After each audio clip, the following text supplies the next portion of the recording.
ឆ្លើយមិនដេញប្រងើយមិនឆ្លើយសាសង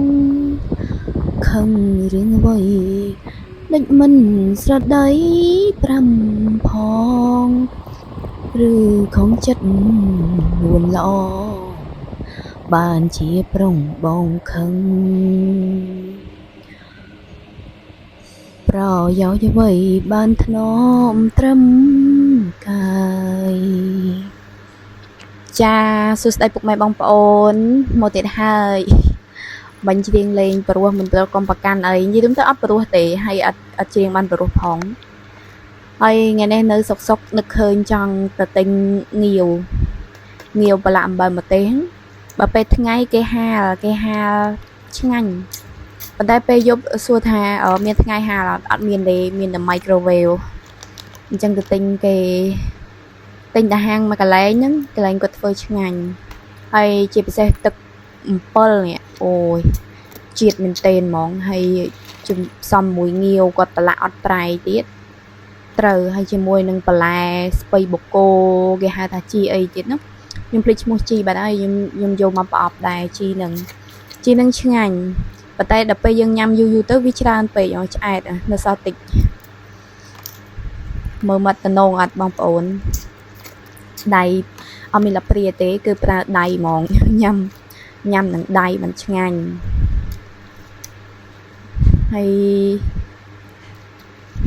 ញ៉ាំអីក៏ដោយដែរមិនថា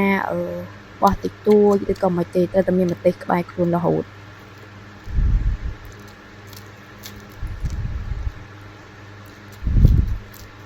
ពេលបន្ទាប់ពីញ៉ាំបានច្រើនហើយមិនធូរក្រោយមកក្តៅកុហកកាហាយញ៉ាំម្ទេសម្ទេសផងម្រេចហើយរោយម្ទេសថែមពីលើទៀតតែតាមពិតក៏ធ្វើមកត្រូវហើយហឹលតិចល្មមប៉ុន្តែខ្ញុំមានណាបើចូលចិត្តហឹលកាន់តែហឹលខ្លាំងកាន់តែឆ្ងាញ់យើងញ៉ាំហឹលហើយបន្ទាប់មកយើងផឹកទឹកឆ្ងាញ់ហ្មងហើយសាច់ងាវធំឲ្យផ្អែមហ្មងពេលយើងញ៉ាំទៅយើងក៏អ្នក review នឹងចង់ញ៉ាំម្ដងទៀតតែអស់បាត់ហើយ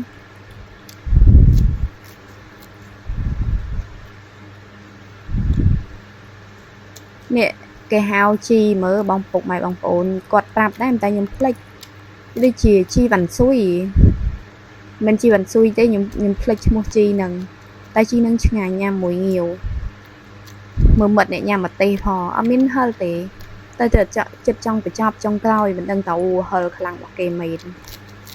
ហើយទៅនឹងស្ពៃបូកូហ្នឹងធំពេកអត់ឆ្ងាញ់ដែរអញ្ចឹងយើងទិញយកទូចដើមវាតូចមើលទៅតំណងឆ្ងាញ់ព្រោះយើងញ៉ាំទៅវាស្រួយស្រិបឆ្ងាញ់ហ្មងណាដើមវាតូចតែបើធំអត់ត្រូវទេបានតែស្ងោរបានតែធ្វើអីផ្សេងអញ្ចឹងស្ពៃបូកូអញ្ចឹង recommend ថាបើសិនណាបងប្អូនចង់ញ៉ាំស្ពៃបូកូញ៉ាំជាលក់ញ៉ាំជាអីទិញឲ្យតូចបានញ៉ាំឆ្ងាញ់តូចញ៉ាំទៅជ្រុបឆ្ងាញ់ហ្មងណាហើយយើងញ៉ាំងាវហ្នឹង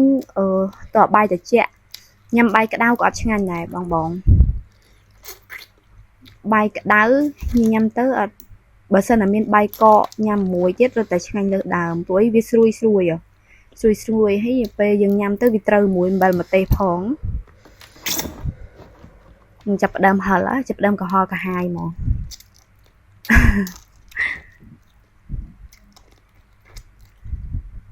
ចាសូមអរគុណច្រើនពុកម៉ែបងប្អូនអាចទស្សនារហូតដល់ចប់